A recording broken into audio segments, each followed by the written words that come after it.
Buenos días otra vez, queridos hermanos. Queremos continuar de esta manera con nuestro culto. Ahora queremos predisponer nuestros corazones para compartir la palabra de Dios. Queremos pedir su guía, su dirección. Nuestro texto se encuentra en la carta del apóstol Pablo a los Efesios, capítulo 5, versículos 15 al 17. Estamos estudiando la serie sobre la mayordomía y queremos hoy estudiar específicamente acerca de la administración del tiempo. Así que les invito a que puedan abrir sus Biblias allí en Efesios capítulo 5, versículos 15 al 17. Dice el texto bíblico, Efesios 5, 15 al 17, mirad pues con diligencia cómo andéis, no como necios, sino como sabios, aprovechando bien el tiempo porque los días son malos. Por tanto, no seáis insensatos, sino entendidos de cuál sea la voluntad del Señor. Que el Señor bendiga su santa y eterna palabra. Vamos a orar, hermanos. Señor y Padre nuestro, en esta mañana en que nos predisponemos a meditar acerca de tu palabra, queremos pedirte la dirección de tu Espíritu Santo. Padre amado, que puedas traer quietud, paz a nuestra mente, a nuestros corazones. Echa de nosotros toda ansiedad, todo temor, que nuestras mentes y nuestros corazones estén enfocados en este momento, en esta palabra que tú tienes para nosotros. Que no sean palabras de hombres las que se prediquen desde el púlpito, Señor. Padre amado, que tu nombre sea glorificado, que seamos ministrados por tu Espíritu Santo y que esta palabra pueda producir el resultado que tú anhelas para tu iglesia. Te queremos encomendar este tiempo y la predicación de tu palabra en el nombre de nuestro Señor Jesucristo, para tu gloria y honra. Amén. Amados hermanos, hemos visto nosotros a lo largo de este mes algunos principios fundamentales de la mayordomía. Habíamos comenzado diciendo que mayordomía es la administración de todo lo que Dios nos ha confiado y eso conlleva una serie de principios. Y por lo menos para rememorarlos hay tres principios fundamentales o básicos de la mayordomía. En primer lugar es que todo le pertenece a Dios, nada es nuestro. Otro principio de la mayordomía es que la mayordomía o la administración no solamente se limita a las cuestiones de dinero o posesiones, sino que también se extiende a todo lo que Dios le ha confiado al hombre, la naturaleza, su cuerpo, el tiempo. Hoy vamos a estudiar acerca de la administración del tiempo. Y en tercer lugar, el tercer principio básico de la mayordomía es que todos vamos a tener que rendir cuentas de aquello que Dios ha puesto en nuestras manos. Así que, habiendo tenido estos principios en mente, vamos a ver nosotros la importancia de saber administrar nuestro tiempo. Ahora, ¿qué es el tiempo? Si nosotros vamos a cualquier diccionario, científicamente el tiempo es definido como la duración de las cosas que están sujetas a cambio.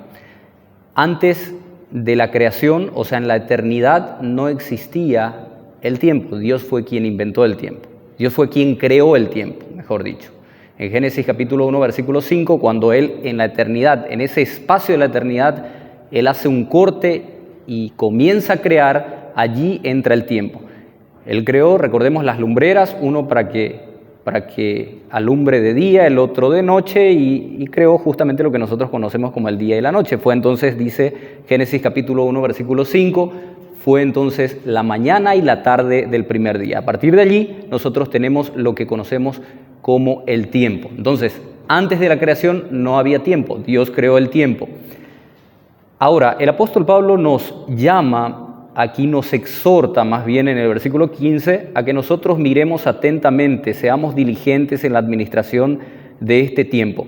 Recordemos, a lo largo del capítulo 5, él viene diciéndonos que nosotros somos hijos de luz y que por lo tanto tenemos que andar como hijos, como tales. O sea, nosotros hemos sido llamados por Dios, hemos sido rescatados de las tinieblas a su luz admirable y a partir de ahora tenemos que vivir como hijos de Dios.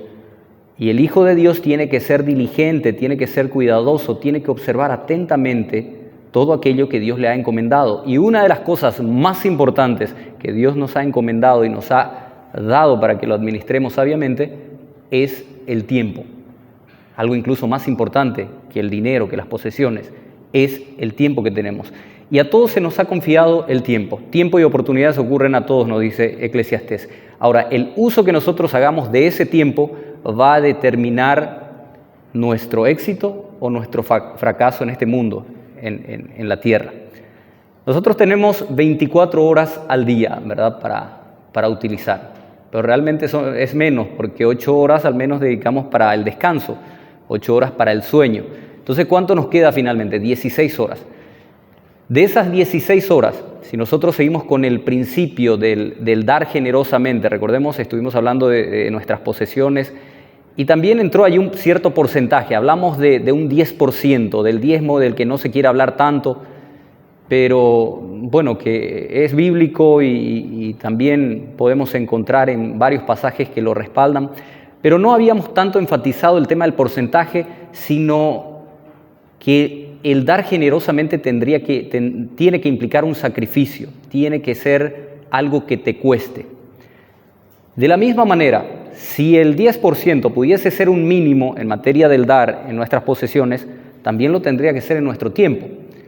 Ahora, ¿cuánto le estamos dando a Dios? ¿Cuánto de ese tiempo, de esas 16 horas despiertas que nosotros disponemos, le estamos entregando a Dios? Si el mínimo fuese el 10%, tendría que ser al menos 1 hora y media.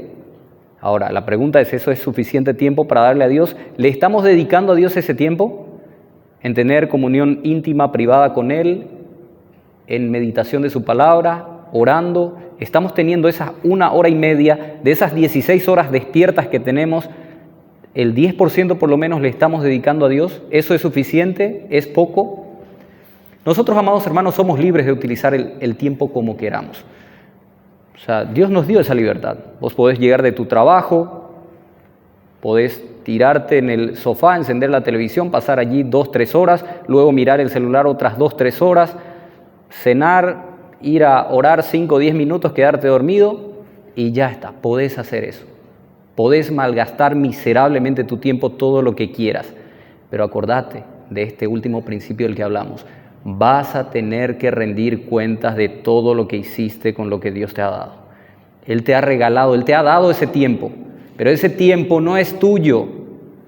Recordalo, hermano. Podés hacer lo que quieras con ese tiempo, pero ese tiempo no es tuyo. Se te va a pedir cuentas de cómo usaste cada segundo, cada minuto, porque esos segundos y minutos no volverán. Nosotros nos vivimos engañados a veces porque nuestros relojes pues son circulares, ¿verdad? Entonces, cuando pasa un minuto, la manecilla del reloj pasa y parece que el tiempo parece que el minuto, recuperamos el minuto. O sea, ya pasó un minuto, pero ahora comienza de nuevo otro minuto. Pero si pudiésemos ver el tiempo en forma lineal y que cada tic-tac del reloj, ¿verdad?, implica que se va apagando segundos de nuestra vida, quizás apreciaríamos más la vida.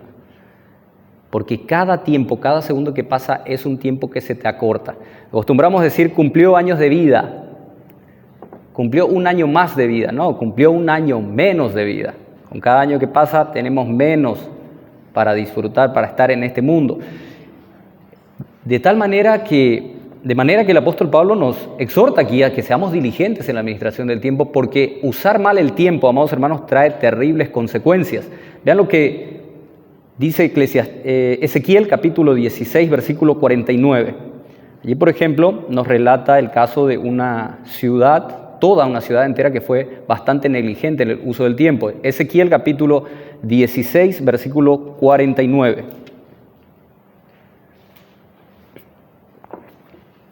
Dice aquí el profeta: he aquí que esta fue la maldad de Sodoma tu hermana, soberbia, saciedad de pan y abundancia de ociosidad. Tuvieron ella y sus hijos y no fortaleció la mano del afligido y del menesteroso. O sea, uno de los pecados más graves que cometió la ciudad de Sodoma y por la que tuvo que pagar con creces porque esa ciudad fue destruida y hasta hoy no se ha levantado, fue que no aprovecharon el tiempo para cosas útiles, para cosas virtuosas de la vida. Ellos malgastaron miserablemente el tiempo porque todo les iba bien. O sea, sus negocios prosperaban, ellos tenían abundancia y no sintieron la necesidad de invertir su tiempo en cosas que los nutrieran espiritualmente. Y eso los llevó a la destrucción repentina. Entonces, mucho cuidado con la ociosidad, porque el hombre ocioso tienta al diablo que lo tiente. Una persona que no tiene nada que hacer o teniendo que hacer algo no está haciendo nada, es una persona cuya mente se está preparando para hacer el taller de Satanás. Siempre la profe Tota utiliza esa frase, ¿verdad? Una mente vacía y unas manos ociosas son la excusa perfecta para que Satanás comience a trabajar. Porque si hay alguien que sí está trabajando y sabe que tiene poco tiempo, es Satanás, es el diablo. Y está haciendo todo lo posible para desviarnos de los propósitos de Dios y para que nosotros perdamos el tiempo. Noten lo que dice 2 de Tesalonicenses capítulo 3, versículo 11. Porque oímos que algunos de entre vosotros andan desordenadamente, no trabajando en nada, sino entrometiéndose en lo ajeno. Amados hermanos, cuando alguien no utiliza su tiempo de forma productiva, comienza a entrometerse en las cosas, en la vida de los demás. Como no tiene mucho que hacer, entonces allí está Facebook, las redes sociales, y comienza a revisar los estados de la gente. ¿Y cómo está? ¿Qué fue lo que hizo? ¿Qué está haciendo? Comienza a entrometerse en la vida de los demás porque no tiene nada que hacer. Tiene tiempo de ocio y lo malgasta de esa forma. En lugar de identificar necesidades y ver cómo puede ayudar, estas personas, estos hermanos de Tesalónica, comenzaron a visitar la casa de las vecinas y a hacer correr rumores y a hacer chismes. Hoy en día ya no tenemos necesidad de eso porque tenemos Facebook y tenemos WhatsApp. Entonces allí están los estados de la gente, ya full, ¿verdad? Entonces esa es forma de desperdiciar miserablemente el tiempo valioso que no vamos a volver a recuperar. Ahora, la ociosidad, amados hermanos, no es lo mismo que el descanso. Dios manda el descanso. El cuerpo necesita también reponerse, necesitamos dedicar tiempo también para divertirnos, pasar bien con nuestros hijos, con nuestra familia. Obviamente no estamos hablando del ocio en esos términos. Cuando hablamos de ociosidad nos estamos refiriendo a aquel que no está haciendo nada cuando debería estar haciendo algo. O sea, tenés alguna ocupación pendiente, pero como no sabes por dónde empezar, porque no tenés metas ni objetivos, no te propusiste absolutamente nada, entonces, bueno, mejor me voy a relajar y me voy a sentar a mirar la televisión o hacer algo. Tengo cosas que hacer, pero eso puede esperar. Eso es ociosidad. El tiempo de ocio que pasamos también glorifica a Dios cuando lo usamos sanamente. Venimos después del trabajo cansados, podemos pasar un tiempo de ocio con nuestros hijos, pero la ociosidad, en el sentido de ser perezosos, de que tengo cosas que hacer y no lo hago porque prefiero hacer cosas que me diviertan o que me entretengan, eso es una pérdida o desperdicio miserable del tiempo. Si no tenemos nada que hacer, el diablo allí está bien dispuesto para darnos ocupación. Él tiene muchas cosas, él es muy creativo para poner en nuestras manos ocupaciones. Recordemos el caso del rey David. El rey David nos dice en 2 de Samuel capítulo 11, versículo 1, que fue en la primavera, que era la época en que los reyes salían en campaña. O sea, era una época, un tiempo en que los reyes se tenían que ir a defender sus territorios. Los reyes tenían que salir. ¿Y qué hizo David en esa época? Le envió a su ejército y él se quedó en su casa y comenzó a pasearse ahí en el balcón de su palacio y le echó ojo a una chica y el resto es historia, ¿verdad? Entonces, cuando tenemos cosas que hacer, deberíamos estar haciendo algo y no lo hacemos, ese hecho ya es pecado, pero el diablo lo va a utilizar para llevarte a cometer otros más graves. Ahora, hay algunos enemigos de la buena administración del tiempo. Nosotros tenemos muchos enemigos, vamos a mencionar solamente algunos. Y uno es muy conocido, se habla mucho y hasta para pronunciar cuesta: procrastinación, que es aplazar las cosas que tengo que hacer, dejarlo todo para última hora. Este es un enemigo del tiempo, hermanos. Y ahora los chicos van a recibir tarea en Semana Santa, se les va a dar el lunes para que presenten el lunes siguiente. ¿Y qué va a pasar? El domingo a las 8 de la noche a buscar cartulina, a buscar plasticola y desesperados, ¿verdad? Y no encontrás ninguna librería y qué bárbaro cómo esta gente no trabaja luego. Última hora. Las habilitaciones de los vehículos vencen el 30 de junio. Nadie ahora se acuerda de eso. No hay tiempo. Ese 30 de junio todos peleados ahí en la municipalidad y plagueándose y quejándose contra el personal incompetente de la municipalidad, como lo que no son ágiles para tramitar estas cosas.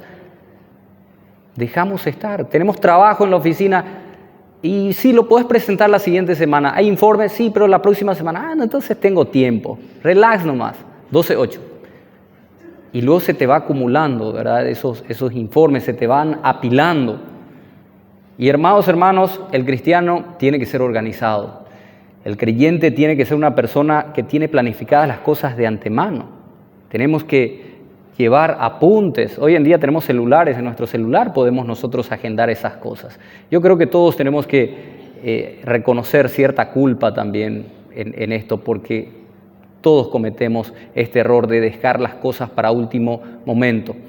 Pero el Señor nos llama a ser diligentes, el Señor nos llama a que nuestro trabajo se haga en forma ágil, se haga en forma perfecta. ¿Por qué? Porque, como dice Colosenses 3:23, todo lo que hacemos lo hacemos para el Señor. Es para Él. Entonces tenemos que hacerlo en forma perfecta, en la forma más ágil y oportuna posible, porque eso lo glorifica a Él. Y no existe tal cosa como trabajo secular y trabajo santo, no, hermanos. Ese es un dualismo inventado por el catolicismo romano para establecer una clase social entre los que eran de la clase sacerdotal, los sacerdotes que ejercían el oficio santo y el resto ejercía oficios profanos. No, toda labor glorifica a Dios cuando se hace con excelencia y se hace para Él. Como decía Martín Lutero, aquello que tenemos por trabajo secular es genuina alabanza a Dios en lo que Él mucho se complace. A Dios le complace cuando sus hijos se dedican diligentemente a sus labores y cumplen en tiempo oportuno. El creyente tiene que aprender a enfocar su vida de tal manera que todo glorifique a Dios, tanto su tiempo de descanso como su tiempo de trabajo. Tiene que ser para la gloria de Dios. Otro ladrón del tiempo, otro enemigo que tenemos contra nuestro tiempo es la impuntualidad. Eso sí conocemos bien, ¿verdad? Hay un mal, amados hermanos, en la impuntualidad. Y es el hecho de que desperdiciar de esta forma nuestro tiempo es menospreciar la cita o menospreciar a la persona con quien tenemos una cita. Le citamos o nos citamos para encontrarnos con cierta persona a las 7 y llegamos a las 7:30. Llegamos a 7:40. Y lo peor, le llamamos hora bautista. Hermanos, ese no es motivo para orgullecerse. O sea, no es motivo de orgullo. La impuntualidad es un pecado. Es un pecado. Porque eso revela nuestro carácter y revela la sinceridad de nuestras palabras. Si yo digo, voy a estar a las 7, se supone que estoy siendo una persona sincera. Ahora, hay eventos circunstanciales, obviamente, pueden surgir imprevistos. A veces hay situaciones que no controlamos. Pero si yo digo, voy a estar allí para las 7, y ya en mi cabeza luego me propuse comenzar a 7:30, porque hoy en día así se arma algún evento, alguna actividad y se pone a las 7. ¿Y por qué a las 7? Y pusimos a las 7 porque en realidad va a arrancar a las 7:30. Pero es para que la gente, de todos modos, no va a llegar la gente temprano, no va a llegar ahora. La impuntualidad es un pecado.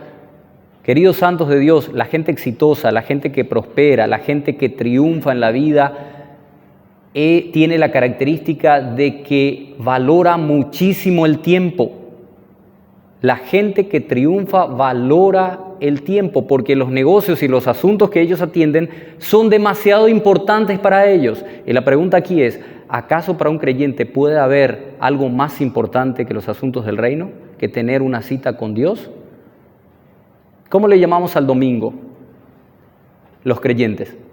El día del Señor, cierto, todos los días son del Señor, pero nosotros apartamos un tiempo muy especial para el Señor los sábados, los domingos, porque, bueno, es un tiempo en el que descansamos de nuestra jornada en el trabajo, entonces tenemos más tiempo para dedicarle al Señor. Y tenemos que venir aquí a las 9 de la mañana, porque tenemos escuela dominical. Es una cita, no solamente con tus maestros, con tus hermanos, no solamente estás menospreciándole a tu maestro y a tus hermanos, sino a Dios mismo. A Dios mismo. ¿Acaso si tenés una cita de trabajo, una entrevista de trabajo, no vas a llegar puntual antes de la hora establecida incluso? Y aquí llegamos a las 9, es la escuela dominical, 9:40, 9:50. Y después se quejan otra vez, no, que el profesor luego no terminó nunca la clase. O sea, ¿y cómo va a terminar si le quedan 10 minutos? Santos de Dios, la impuntualidad es un pecado. Es un pecado. Tenemos 8 horas para descansar. Entonces, si te acostaste a las 10 de la noche, a las 6 te tuviste que haber levantado, se supone. Te pudiste haber dormido a las 12 también y te levantabas igual. Lo que pasa es que tenemos Netflix y tenemos las redes sociales y tenemos Facebook y películas y series y nos dormimos a la 1, a las 2 de la madrugada. Y después venimos ya no llegamos, ¿verdad? Llegamos para la escuela dominical y de repente llegamos al culto y nos quedamos dormidos en el culto. Otro problema. Otro enemigo del tiempo, algo que nos roba también el tiempo, la televisión. Hay que hablar claramente. Hace un par de décadas atrás, ¿cuántos canales se tenían? Se tenían a lo sumo 3 canales de aire, ¿verdad? Telefuturo, Canal 9 fue el primero, creo que Canal 13 y Telefuturo es lo máximo. Y teníamos los sábados de películas, sábados a la noche y domingo a la tarde. Era sensación porque pasaban películas, ¿verdad? Tipo El Renegado, Lorenzo Lamas, Hércules. Esas eran las películas que se veían. No, ustedes veían también, tampoco se rían, no soy tan viejo. Y hoy en día tenemos series, hermanos. O sea, tenemos TV pagas, ¿verdad? Uno paga Netflix o Paramount o no sé cuántas es, Cinecanal y un montón de plataformas en donde uno puede entrar y ver esas series que parece que ya termina. Dio 20 capítulos y ya terminó. Capítulo final, ¡wow! Primera temporada. Hay que esperar la siguiente temporada y después otra temporada y la siguiente. Y parece nunca terminar, hermanos. ¿Y cómo nos roba el tiempo? La industria del entretenimiento está invirtiendo millones de dólares para mantenernos embobados, para mantenernos distraídos y que nosotros perdamos el tiempo que nunca se va a volver a recuperar. Y otro ladrón del tiempo, finalmente, el celular. Aquí este aparatito que tenemos, esto es impresionante cómo nos roba el tiempo. Según estudios, en Latinoamérica se gasta 3 horas y media, la gente gasta 3 horas y media en promedio mirando las redes sociales. Una vez Marquito nos mostró que hay una aplicación en donde uno puede ver la cantidad de horas de tiempo que gasta en redes sociales y puede llegar a sorprender, en serio, porque es muchísimo el tiempo que se invierte, que se gasta, no se invierte, se gasta. Porque si se invirtiera tendría que ser redituable, pero esto no te reditúa absolutamente nada, es una pérdida de tiempo. Te pasaste viendo allí estado de la gente y qué estaban haciendo, carcomiéndote de la envidia por una ilusión, hermanos. Todo es una ilusión. La gente detrás de las redes sociales esconde su inseguridad, esconde su sentimiento de pequeñez, sus frustraciones, su ira. Eso no es real. Pero nosotros allí, ¿verdad? Cómo ellos llevan una vida tan perfecta y nosotros no. Y los maridos somos muy reclamados porque allí está una esposa que es mi mejor marido y miren lo que me regaló. Y a veces algunos muchachos levantan muy alta la vara también a través de las redes sociales. Es una ilusión. Señoritas, mujeres, esposas, es una ilusión. No crean en eso. No todo es así. La vida real no opera así. Versículo 16. Nos dice el apóstol Pablo entonces que vivamos con diligencias, no perdamos el tiempo en estas cosas. Versículo 16, aprovechen bien el tiempo. ¿Por qué? Porque los días son malos. La palabra para aprovechar aquí que se utiliza es exagorazo. Exagorazo tiene el sentido de comprar el tiempo, redimir el tiempo. En otras versiones ustedes van a encontrar rediman el tiempo. De hecho, en Colosenses capítulo 4, versículo 5 habla de redimir el tiempo. Y la idea es muy ilustrativa. Es como si el creyente, si el tiempo estuviese en venta en el mercado, el creyente compra ese tiempo para ponerlo al servicio de una vida consagrada a Dios. Esa es la idea que tiene aquí el apóstol Pablo. Compren ese tiempo. Ahora, la palabra para tiempo que utiliza aquí el apóstol Pablo es kairos o kairos, que es teológica, según la teología cristiana, el kairos es el tiempo de Dios.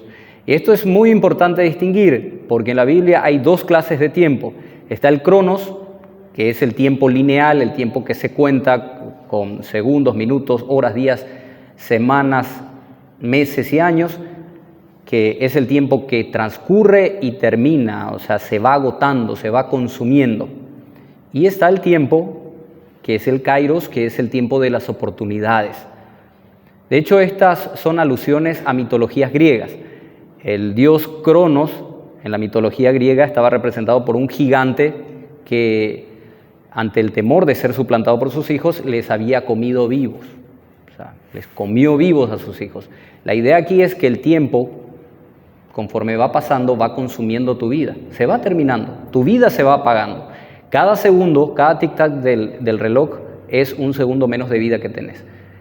En cambio, el dios Kairos, de la mitología griega, estaba representado por un pequeñito calvo que tenía un mechón en la cabeza, un mechón largo.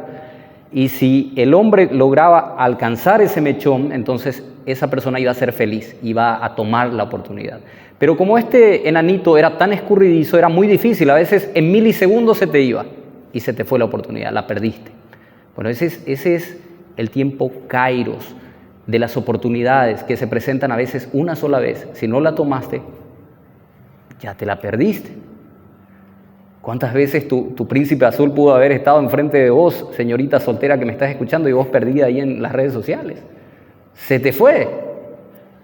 El dios Kairos. Y el apóstol Pablo aquí lo que está diciendo es: compren ustedes ese tiempo de Dios, esas oportunidades. Sean conscientes de las oportunidades. Una persona que vive en el tiempo cronos es alguien que vive siempre ajetreada, porque el tiempo se le va. Es una esclava del tiempo. Siempre hay cosas para hacer. Se levanta de mañana y lo primero que ve es qué es lo que tengo que hacer. Algo tengo que hacer. Y comienza a trabajar y viviendo en lo urgente y se olvida de lo importante. Esa es una persona que vive en el cronos. Una persona que es constantemente esclava del tiempo. Es como Marta, ¿verdad? Siempre está afanada, siempre ansiosa, porque el tiempo se le está yendo y le falta todo tiempo. Hay cosas, mientras más cosas hago y mientras más soy productivo, entonces eso es mejor. Pero una persona que vive en el kairos, en el tiempo de Dios, es alguien que reflexiona, que está en quietud, está en paz y analiza, reflexiona acerca de las cosas, mira las oportunidades. No está detrás de lo urgente haciendo cosas, distrayéndose por cientos de cosas que hacer, sino que está pendiente de las cosas que realmente valen la pena e importan. Y el apóstol Pablo quiere que nosotros compremos no ese tiempo cronos, no que desperdicies tiempo en cosas triviales, trabajando y sin ver resultados. Él quiere que compremos ese tiempo kairos, de las oportunidades, que veamos las oportunidades. Ese es el tiempo de Dios, porque, amados hermanos, debemos entender que para todas las cosas hay un tiempo oportuno, hay un tiempo perfecto. Eclesiastés capítulo 3, versículo 1 nos dice que para todo hay un tiempo. No se afanen, o sea, no vivan detrás de una agenda de que tengo que hacer cosas siempre. Tenemos que buscar lo importante. Probablemente aquí, ahora mismo, alguien esté en el culto, pero esté pensando y tengo que llegar en casa y tengo que cocinar y el pastor luego predica demasiado largo y ojalá termine enseguida. Esa es una persona que vive en el cronos, pero no vivan en el cronos, vivan en el tiempo kairos, busquen las oportunidades. Quizás aquí esté el mensaje clave que necesites, no que salga de mí, sino que venga de Dios. Y te lo estás perdiendo porque estás pensando en cosas por hacer, en la agenda que tenés que completar. Entonces, debemos entender que para todo hay un tiempo oportuno. Recordemos, los niños cuando son pequeños hay que dejarlos que sean niños. Ellos están en una edad en donde tienen que divertirse, tienen que jugar, después van a entrar a la escuela y ya tienen que asumir responsabilidades. Van creciendo, entran en el colegio, luego terminan, entran en la facultad, se tienen que preparar para la vida. Luego ya van a tener que buscar un trabajo y después prepararse para el matrimonio, buscar una pareja. Y también hay un tiempo oportuno para que vengan los niños, para que vengan los bebés. Todo tiene su tiempo. Dios, amados hermanos, tiene un tiempo perfecto para todo si nos preparamos en Él, en oración, y esperamos en Él para los grandes eventos de la vida, como el trabajo, el matrimonio y los hijos. Porque a veces algunos se apresuran demasiado contraen matrimonio y a veces no estaban preparados para ese tipo de compromisos, no tenían ni la madurez mental, ni psicológica, ni emocional y se quiebran. Pero Dios tiene un tiempo perfecto si aprendemos a esperar en su kairos, en su tiempo perfecto. Pero para eso tenemos que ser personas que lo busquen a Él, que se alimenten de su palabra, que no confíen en sus propios criterios, que confíen en la sabiduría de Dios. Como dice el Salmo 37, deleítate a sí mismo en Jehová y Él te concederá las peticiones de tu corazón. Encomienda a Jehová tu camino y confía en Él y Él hará. Nadie más que Dios tiene control sobre nuestras vidas, hermanos. Él ha determinado cuándo ibas a nacer. Vos no tomaste parte en eso. Vos no decidiste cuándo ibas a nacer. Tampoco vas a decidir cuándo vas a morir. Ni tampoco tenemos control sobre los eventos más importantes de nuestra vida. ¿Qué? Algunos dicen, me voy a casar a los 25 años. Y después, si no aparece la persona apropiada, el idóneo, la idónea, ¿qué pasa?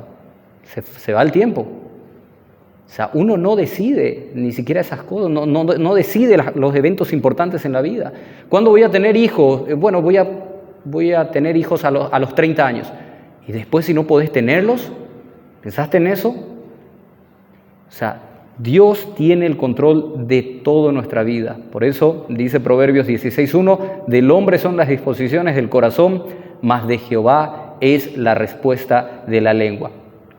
Luego nos dice el apóstol Pablo aquí en el versículo 16 que aprovechemos bien el tiempo porque los días son malos. Los días son malos porque discurren bajo el poder de las tinieblas. Satanás es quien ahora mismo está gobernando en este mundo.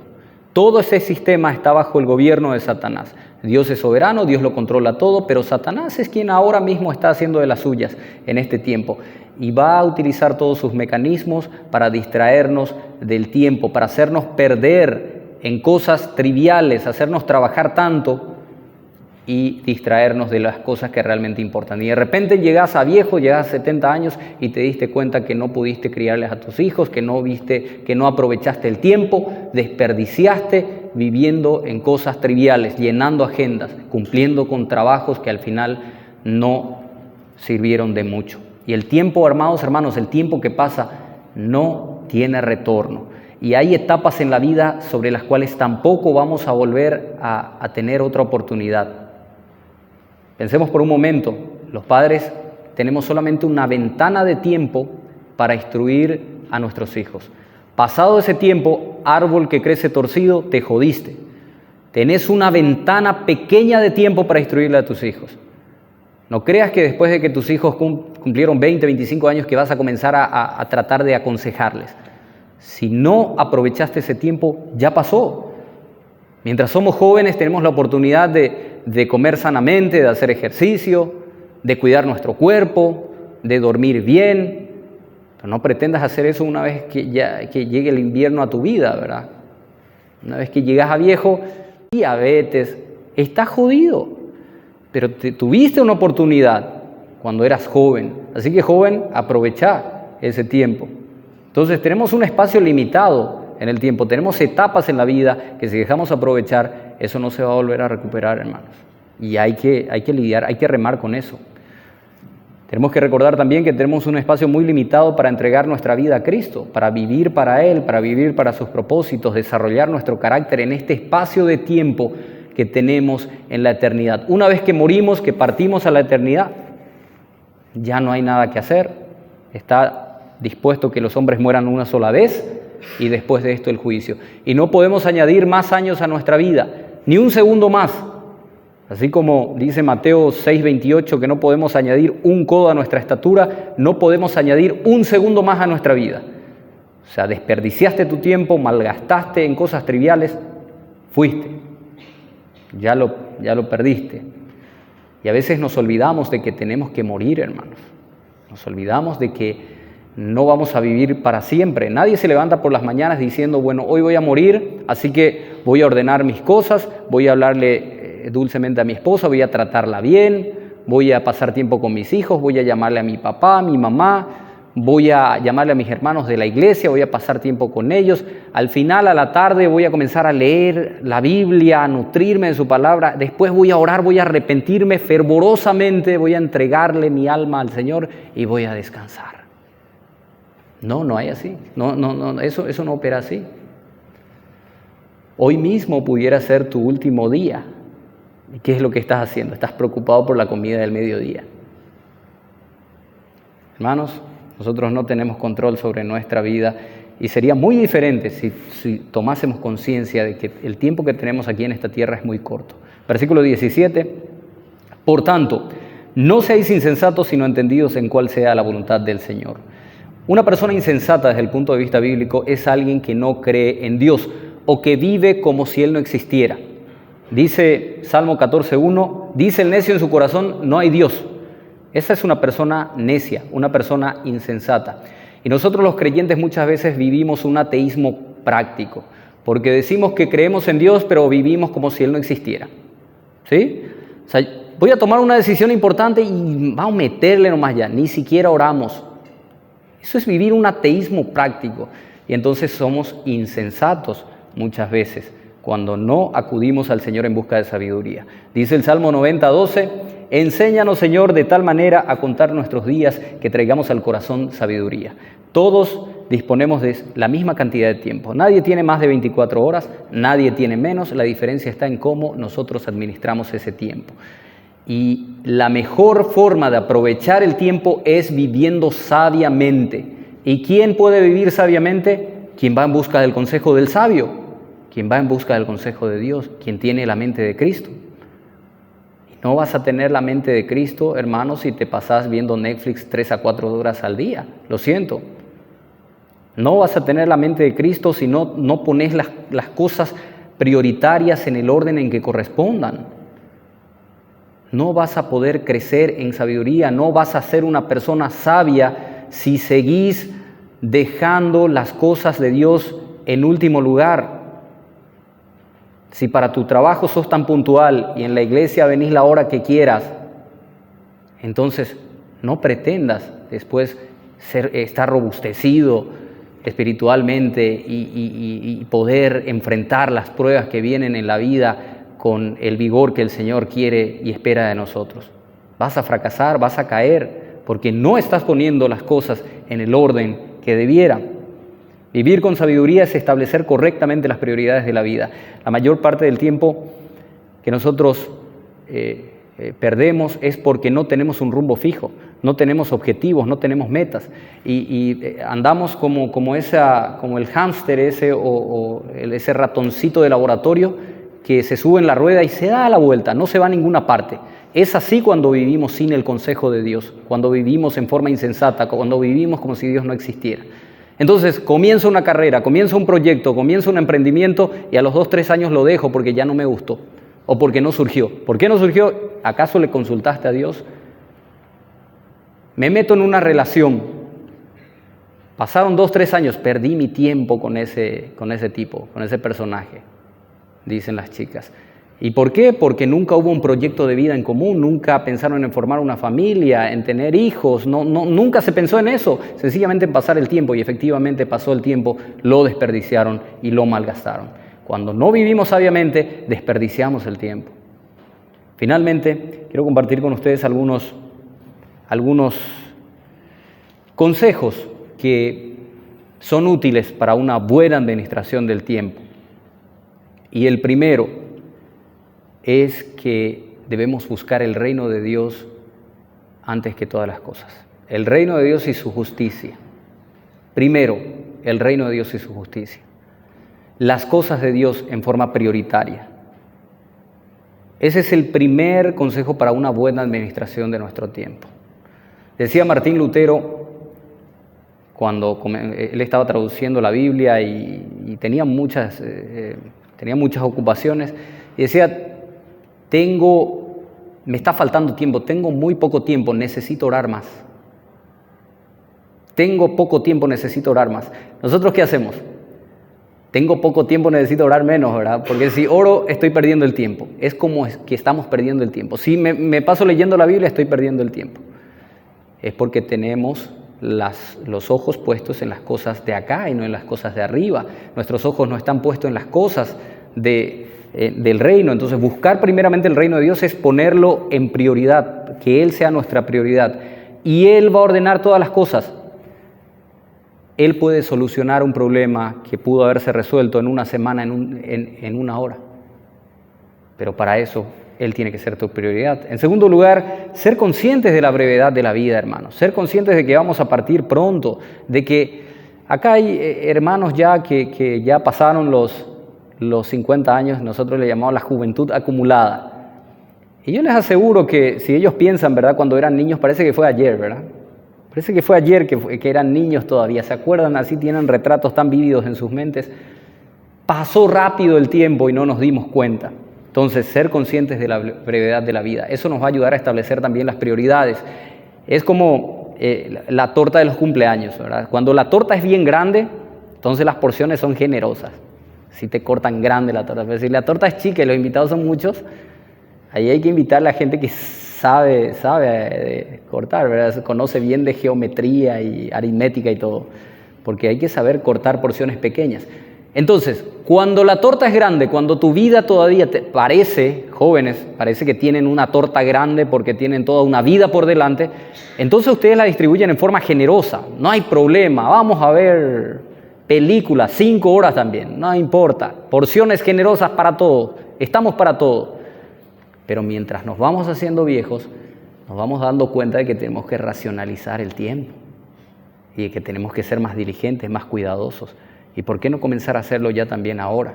Ser cuidadosos con el tiempo, ser conscientes de la brevedad de la vida. Finalmente, el último consejo, no dejes para mañana lo que puedas hacer hoy.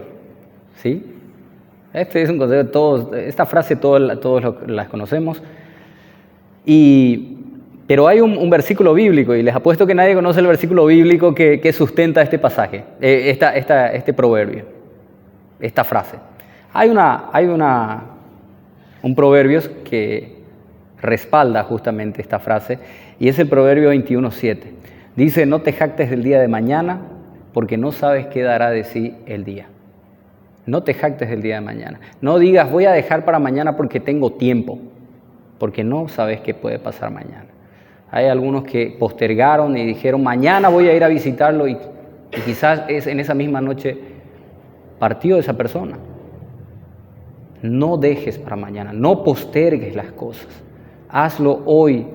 Lo que tengas para hacerlo, lo que tengas a mano para hacerlo, hazlo según tus fuerzas. No desperdicies tu tiempo.